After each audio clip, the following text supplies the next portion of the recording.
Oh, bought a Michael cup. Okay, disclaimer. This movie review is going to be biased because I'm a massive Michael Jackson fan. I was there in 1997 at Wembley Stadium.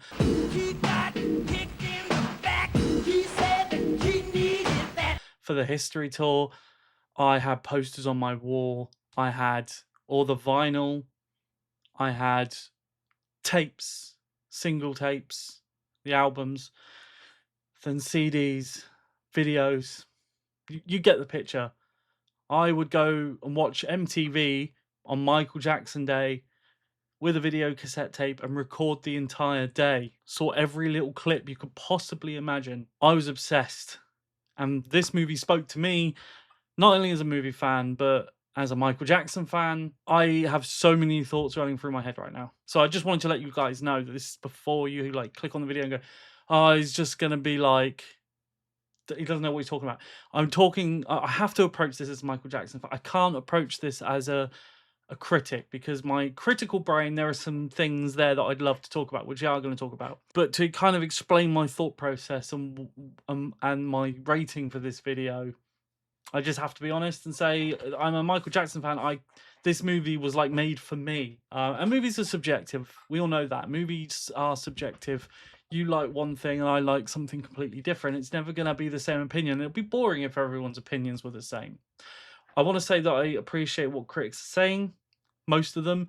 I think a lot of the news articles have just slandered this movie because they're reviewing the person and not the film. Now, where to begin with this movie? Okay.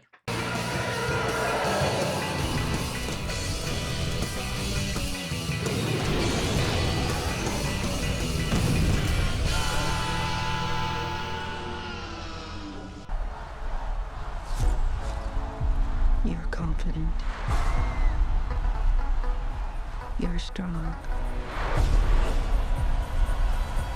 You're beautiful. You're the greatest of all time. Let's start with Jafar Jackson's performance, because it's what everyone's been talking about. This performance is absolutely insane. But we need to stop and think. This guy has never acted before. And he plays Michael Jackson flawlessly. Now, will he be able to play other characters in other films? I mean, he's got talent.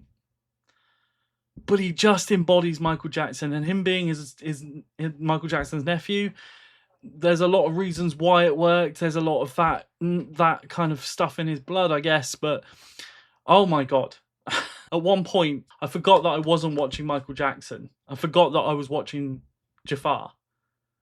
That's how good his performance was. The direction was fantastic. I thought everyone in this movie was great, but it's almost like I just wanted to see a little bit more. Even as a massive Michael Jackson fan, I know everything there is. I've watched all the documentaries. I've watched every bit of footage out there. I've read every book that's out there, or I've done everything there is that is out there about Michael. So there wasn't really anything that I was going to learn from this movie, but as a critical head on, it's very much performance. Michael buys a chimp performance. Michael signs a contract and fires his father. Performance. Studio footage, studio conversation, record label stuff, performance. I mean, I know this is a biopic, but it is very much like that. But again, as a Michael Jackson fan, this movie gave me everything that I wanted and everything that I expected. Now, Jafar's getting a lot of love, but Giuliano Cruvaldi, I think that's how you pronounce his name. Apologies if I've wrecked it. He was great as young Michael Jackson in the Jackson 5. That Jackson 5 stuff should not be overlooked. And it's very interesting because it's very different sides of the coin with the Jackson and the Jackson 5s, the Jacksons and the Jackson 5 stuff and the Michael Jackson stuff. You could easily see it as two very different types of music. You've got this Motown soul stuff and then you've got the pop stuff, but it blends so well, and everyone here does great. Miles Teller is good in the movie. Coleman Domingo as Joe Jackson is brutal and terrifying and a tyrant, exactly what Michael Jackson in real life described his father as, a tyrant, and that's what he played in this movie. And it's Coleman Domingo. He's a fantastic actor. Right back to when I saw him in Fear the Walking Dead, I thought he was like the standout in that show. So Coleman Domingo was fantastic here and deserves an Oscar for this performance. Jafar deserves an Oscar for this performance. Nia Long as Catherine Jackson. At times, I forgot that I was watching an actress play Catherine Jackson. It was spot on. Now, obviously, this film went through a lot of development hell because of the allegations. They filmed everything and then they turned around and said, actually, you can't use that. And so they had to completely rework the movie. We are getting a second movie. It's been up in the air about, I think they're just being very careful about confirming it because they want this movie to obviously perform well before they do that. It's going to perform well. We are going to get a second one. At the end of the movie, spoiler alert, it's not really a spoiler, but it does say his story will continue. It's kind of a play on history will continue, like the album History. There's a very clever thing they did there. The movie does end quite abruptly, and there are a lot of gaps in the movie. Like it does jump from year to year, missing years. And it's a biopic. I mean, you look at the Bohemian Rhapsody movie, it did it worse there because they actually got a lot of the timeline wrong.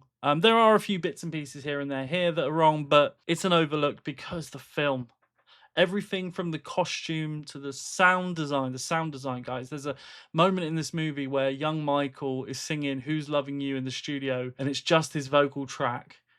And the way the film's designed, you've got to see this on the biggest screen possible, the best sound system, because the goosebumps, the pin drop that you could hear in the cinema tonight when he did that sequence, it gave me goosebumps. But this movie brought me straight back to how I felt as a kid watching him in 1997. There was a moment, just a moment, because of the sound design, you feel like everyone in the crowd is screaming around you. You feel like you're in a concert, especially the very last segment of the film. It's electric, and there's very few movies that are able to do this and make me feel the way I feel right now. And I think that's what's important. Critics and people on YouTube can talk about movies and what if it's a good movie, it's a bad movie, or like tear it apart, but you can't. No one can ever tell you what you can love and what films can do to you and what emotions it can bring you. You can't control that. And for this is what this movie did for me. It felt like a personal movie for me. It felt like this movie was made for me because it just hit all the nails on the head. And it is a greatest hits thing. There's a few other album tracks you hear that aren't run of the mill greatest hits, but you could argue that every Michael Jackson song is a greatest hit up until maybe Dangerous. I think once it gets to Dangerous territory, there's a lot of tracks that a lot of people haven't heard. Like, they haven't done and they haven't dug too deep. It was quite funny when I went to the cinema today and we were going into our screen, we stopped, we got our ticket scanned, and the guy said, "What's your favorite Michael Jackson song?" We're asking everybody. And they'd heard the usual stuff, but I came out and I was like, "Tabloid Junkie," and he was just like, "The fuck?" To also see at the beginning of the movie the classic Michael Jackson logo that I hadn't seen maybe since they released the Bad DVD for the anniversary.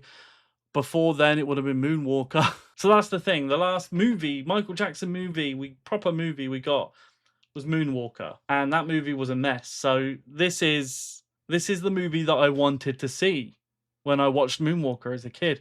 This was the movie I wanted. It's really interesting that people have said, "Oh, it's like Saint Michael, like he's a flawless character." I disagree. In this movie, he blindsides his father. I know he's a tyrant and all that, but he still does it. It's still a character flaw.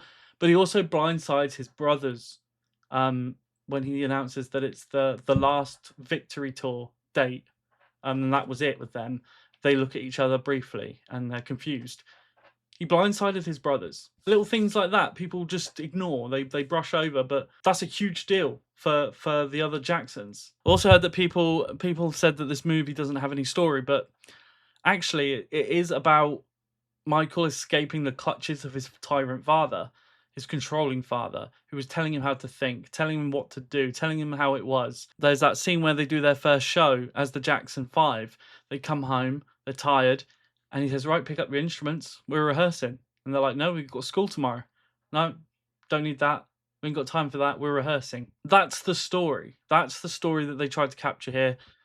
And it's really an underdog story as such. I mean, what can you do with Michael? He's already this huge star. Everyone knows who he is. So to have an underdog story was what they tried to do. And of course, it didn't hit all the time, but it was great. Bringing Bubbles the monkey, having the animals around, it captured everything so well. And oh, Jafar just nails it. Jafar is the star of the movie, obviously, but it really just. I don't think you could have had anyone else play this role. He was born for this role. I think I would have liked to have seen more of the Diana Ross Motown stuff. The thing is, the main criticism I have for this movie is that I would have liked to have been 2 hours longer. Like, there's so much more you could have dived into. Like, and that's the thing with such a big story, so much going on with this story that they couldn't do everything. Otherwise, it would have been better as a TV series, and I don't think that would be deserved. You need to see this on the big screen with the biggest sound. There's not a whole lot of record label stuff in the movie, which I'm glad about. I think it's a lot of it seemed very on the nose in the Bohemian Rhapsody movie, and I feel like we've seen the record label stuff in every biopic. And Michael Jackson carried a lot of the weight of his own music and his own creation. So to have that, I think would have done him a disservice. There's a few pieces where he's like, he's trying to build a team behind him. And I think any more of that, it would have weighed the film down and maybe destroyed the pacing, because I think the pacing here as well, flat out breakneck. It just kept going, kept throwing new songs at you and performances and stage performances. The wacky side of Michael Jackson, like the being, reading Peter Pan, just messing around. I think I would have liked to seen the more like playful side that we see with Macaulay Culkin, just a little bit after this film ends. All of that kind of stuff would have been fun. I have to say, Thriller looked absolutely incredible. They nailed Thriller in this movie. Also, as well as the Billie Jean Motown performance, absolutely outstanding. The moonwalk, of course, being amazing, but also them doing something different with the shots and not just doing it a one for one. There were new shots in there, a lot of audience reaction shots.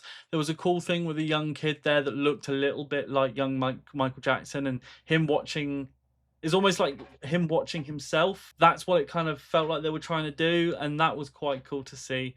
I'm just interested to see now what they do with part two, because we've got the dangerous stuff, we've got the accusations, obviously, is the big elephant in the room, and how they're going to handle that. But then we've got, the kind of the almost downfall for a while, coming off his tumbling sales and reputation, but also with history and all of the more sort of angry political lyrics and the fight back that he had with so many people, the reclusiveness that he goes into, the Invincible album, and ultimately This Is It and his death. So there's so much there. It's like, what are they going to do? Are they going to do 3 movies? I doubt that. I mean, who knows, right? But I think 2 movies would be pretty sweet. There's a lot of isolated tracks in the movie, from Off the Wall, Thriller. Little nods to later songs, like where he's upstairs in his house heading off to bed and he's sort of singing Smile to himself, which obviously doesn't appear until the History album as an official track from him, but really cool stuff. And like I said, I just have to reiterate, this is a biased review.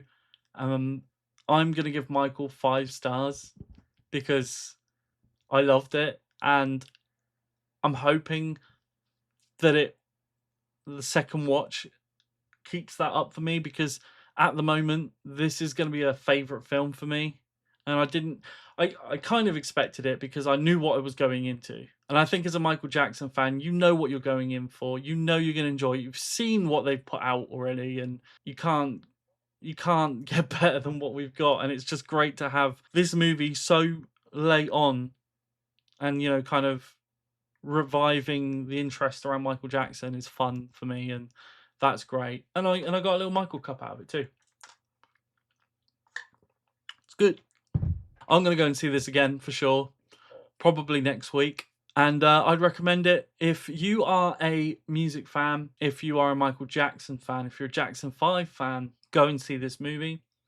If you're a biopic fan, go and see this movie. But if you're going in expecting controversy, the allegations, more of a story, tabloidy version, you're not going to get that here. This is like a celebration of Michael Jackson. That's what this film is, and I loved it. Guys, let me know what you thought of this movie down in the comment section below. There's probably stuff that I want to revisit. I might even do another video on this film because there's so much to unpack, and it's late right now. And I'm just buzzing and trying to think my thoughts, trying to think my thoughts straight, trying to straighten out what I'm thinking. I think I've got everything covered here, but I'm going to be talking about this film for a long time because it's so good. I am pumped, and I could just stick on another Michael Jackson album right now and just enjoy it. So good. Guys, thanks as always. Have a good one. Take care of yourselves.